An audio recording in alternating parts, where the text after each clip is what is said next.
მების მხრიდან დაბინძურების შემთხვევათა რიცხვი შემცირდა.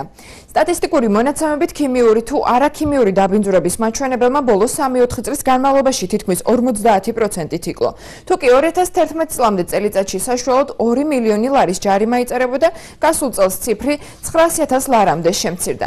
2014 წლის განმავლობაში ზღვაში ნავთობშემცველი ნარჩენებისა და გადაუმუშავებელი ფეკალური მასების მოხვედრის მიზეზით შავი ზღვის დაცვის კონვენციური სამსახურის ბათუმის განყოფილებამ 65.000 ლარით 400-მდე გემიდან მხოლოდ 13 დააჯარიმა.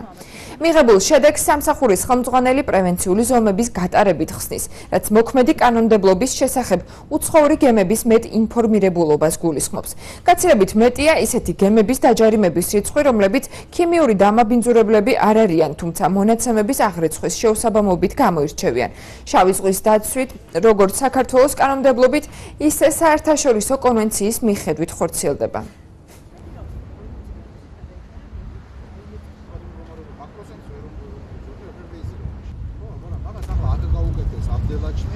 გაწეული პრევენციული ღონისძიებების საფუძველზე თუ მანამდე წლის განმავლობაში 20-22 ფაქტი იყო, 11, 12, 13 ფაქტამდე ჩამოვედით ბოლო 3 წლის განმავლობაში. გასულ წელს მაგალითად სულ 13 ფაქტი იყო და აქედან 2 იყო თან ბათუმში. ეს არის როგორც საქართველოს კანონმდებლობით არსებული მოთხოვნები, ასევე საერთაშორისო კონვენციებით დაწესებული მოთხოვნები, რომელიც საქართველოს ხელმოწერის შედეგად იტვირთა.